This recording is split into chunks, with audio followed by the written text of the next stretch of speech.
Hello aspirants, welcome once again to CUT Nimbus. I hope you are all doing great.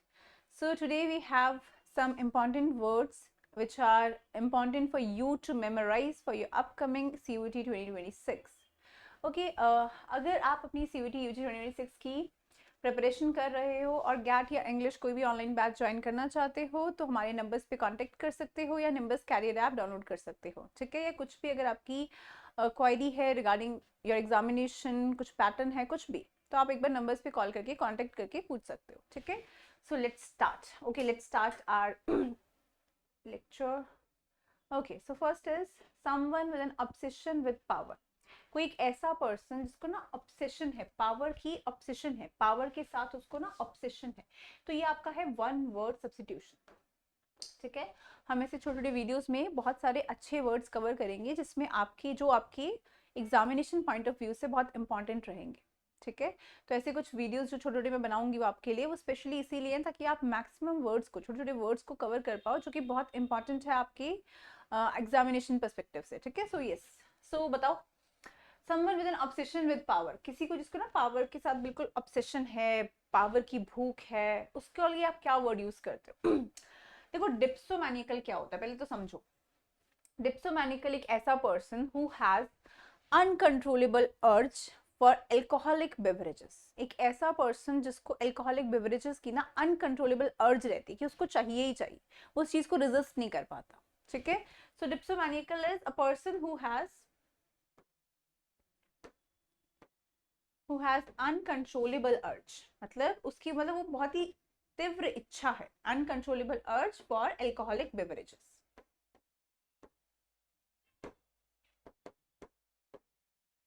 Done, clear हो गया। इसका मतलब ये तो आपका आंसर नहीं होगा, ऑब्वियसली ये तो नहीं होगा। क्लॉस्ट्रोफोबिक, जहां पे भी फोबिक वर्ड आ जाए, फोबिया वर्ड आ जाए, मींस डर से रिलेटेड है। क्लॉस्ट्रो, क्लोज्ड, तो claustrophobic is fear of closed spaces, fear of closed spaces is claustrophobic. Done. Then we have megalomania. Megalomania is the correct answer. मेगलोमैनिया होता है someone with an obsession with power, power की जिसको भूख होती है, power का लालच होता है, उसको आप मेगलोमैनिया टर्म यूज करते हो उसके लिए, ठीक है। So yes, A option. Next, हमारे पास एक वर्ड है एले, जो कि एक्चुअल में वर्ब है, जिसका मतलब होता है रिड्यूस करना, किसी चीज की इंटेंसिटी को रिड्यूस करना। एले करना मतलब रिड्यूस करना। याद कैसे करोगे, मेन चीज है याद कैसे करेंगे। ट्रिक्स ना, बिकॉज वोकैबुलरी बहुत सारी है, बहुत सारे वर्ड्स हैं, इतने सारे वर्ड्स रिटेन कैसे करोगे, मेमोरी में स्टोर कैसे करोगे, उसी के लिए हम ट्रिक्स यूज करते हैं ताकि आपको मैक्सिमम वर्ड्स लर्न हो जाए विद मिनिमम एफर्ट, ठीक है। सो एले को याद ऐसे करो, अले अले अले अले। जब बच्चा रोता है तो उसको कैसे चुप कराते हैं, अले अले अले अले करके, ठीक है। तो हम उसे क्या कर रहे हैं, उसकी वो जो रोने की आवाज है उसको रिड्यूस कर रहे हैं, उसके चीखने को रिड्यूस करवा रहे हैं, कैसे, अले अले करके। तो यस, एले को कैसे याद करोगे, अले अले से। ये बहुत अच्छी ट्रिक है, बहुत अच्छा काम, बहुत इजीली आपको याद दिलवा देगी, ठीक है। तो पहला सिनोनिम है एलिविएट, तो इसको कैसे याद करो, लीव इट, लीव इट। तो याद हो जाएगा ना, लीव इट, जाने दो, छोड़ो, जाने दो उस बात को, रिड्यूस कर दो, हटा दो, रिमूव कर दो, हटा दो, अभी फिलहाल के लिए जाने दो, लीव कर दो। रिड्यूस तो इजी है, रिड्यूस करना। डिमिनिश आप यूज करते हो ना, डिमिनिश इमेजेस होती हैं आपकी, बहुत छोटी इमेजेस, डिमिनिश मतलब स्मॉल के सेंस में यूज करते हैं। तो आप अगेन किसी चीज को रिड्यूस करो, उसका साइज, उसका अमाउंट रिड्यूस करो, डिमिनिश करो, ठीक है। रिलीव तो राहत है, रिलीफ तो आपको याद ही होगा, रिलीफ राहत के लिए यूज करते हैं। सब ड्यू, सब ड्यू कैसे याद रखोगे कि सब अपना एंगर ना ड्यू रखो, ऐसे याद करो। ट्रिक्स जरूर लिख लेना, ठीक है, ट्रिक्स से ही आपको वर्ड्स याद रहते हैं, ठीक है। तो इसको ऐसे याद करो कि सब अपना एंगर, सब लोग अपना एंगर, ठीक है, एंगर को ड्यू रखो, सब एंगर ड्यू रखो, सब एंगर ड्यू रखो, ऐसे याद रखना, ठीक है। नेक्स्ट है असुएज, आंसुओं को रिड्यूस कर लो। असुएज को कैसे याद करोगे, आंसुओं को रिड्यूस कर लो, ठीक है, आंसुओं की एज कम कर दो या आंसुओं को रिड्यूस कर लो, ऐसे याद कर लो, ठीक है। नेक्स्ट है सूद करना, सूद तो किसी को रिलैक्स करना है तो इजी है, सूद तो रिलैक्स करना। मिटिगेट, मिट्टी को गेट से बाहर निकाल देना, मिटिगेट करना मीन्स मिट्टी को गेट से बाहर निकाल देना, मतलब रिड्यूस कर दिया, गेट से बाहर निकाल के आपने क्या किया, रिड्यूस किया, ठीक है। नेक्स्ट एंटोनिम देखो जरा, एंटोनिम में क्या है आपके पास, एग्रावेट। एग्रावेट को और एक्सेसरबेट को, एग्रावेट को और एक्सेसरबेट को कैसे याद करोगे कि एक्स्ट्रा वेट करना पड़ रहा है ना, एग्रावेट, एक्स्ट्रा वेट करना पड़ रहा है तो गुस्सा तो आएगा, ठीक है, गुस्सा तो बढ़ेगा, यहाँ पे कम हो रहा था यहाँ पे बढ़ रहा है, एग्रावेट हो रहा है, एग्रावेट हो रहा है या एक्सेसरबेट हो रहा है, ठीक है। एग्रावेट और एक्सेसरबेट को कैसे याद करोगे, एक्स्ट्रा वेट करना पड़ रहा है तो गुस्सा तो आएगा, ठीक है। देन इंटेंसिफाई, किसी चीज की इंटेंसिटी को बढ़ाना, प्रोवोक करना होता है उकसाना, किसी को उकसाना, ठीक है। तो आई होप आपको सारे वर्ड्स याद हो गए होंगे, मतलब एक एलए की हेल्प से आपको कम से कम 10 न्यू वर्ड्स याद हुए, ठीक है, 10 न्यू वर्ड्स याद हुए हैं। That is something which is very positive, right, because exam के पर्सपेक्टिव में जब आपको तैयारी करनी होती है ना, आप ऐसे ही करते हो, मिनिमम एफर्ट के साथ मैक्सिमम गेन करना है आपको, ठीक है।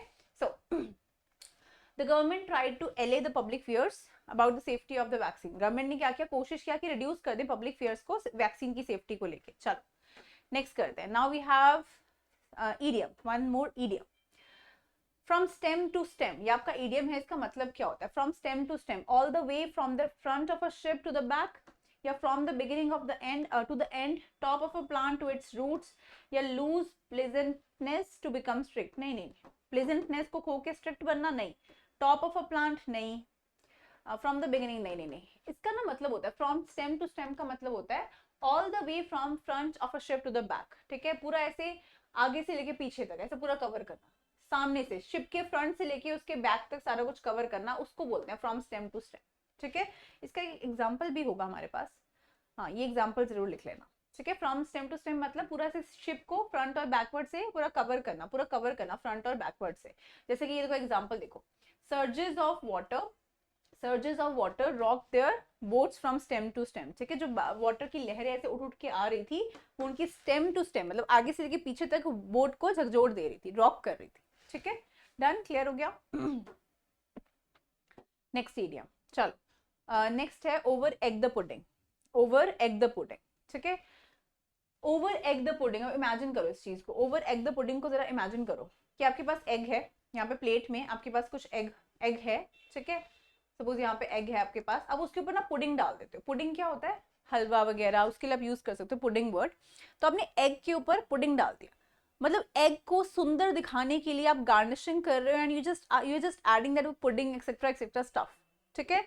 But it is not needed ना, पुडिंग की क्या जरूरत है एग के ऊपर, एग को ऐसे ही खाते हैं, हलवा रख के थोड़ी खाते हैं ऊपर, ठीक है।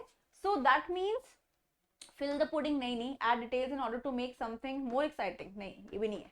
add important details to the content, नहीं, add unnecessary details, ठीक है। बिना मतलब की डिटेल्स करो किसी चीज को बेटर दिखाने के लिए, पर वो वर्स ही दिखती है फिर, ठीक है, वो वर्स ही दिखती है। आप कोशिश तो कर रहे हो अपने हिसाब से बहुत ज्यादा उसको गार्निशिंग करने की, उसको और ब्यूटीफाई करने की, बट अल्टीमेटली वो और वर्स दिखने लग जाती है, ठीक है। So over egg the pudding क्या होता है, add unnecessary details to make something seem better और वर्स, ठीक है। क्लियर हो गया, बिना मतलब का हम ऐड करें ना, इजीली उसके मीनिंग के अकॉर्डिंग जा रहे हैं, ओके। एग्जाम्पल भी लिख सकते हो, जैसे एज अ डायरेक्टर, ठीक है, टू स्पॉइल समथिंग, किसी चीज को स्पॉइल करना, किसी चीज को बहुत ज्यादा स्पॉइल करना, बार बार उसको इंप्रूव करने की कोशिश में उसको ना स्पॉइल ही कर देना। एग्जाम्पल क्या है, as a director I think he has a tendency to over egg the pudding with a few too many gorgeous shots of the countryside, ठीक है।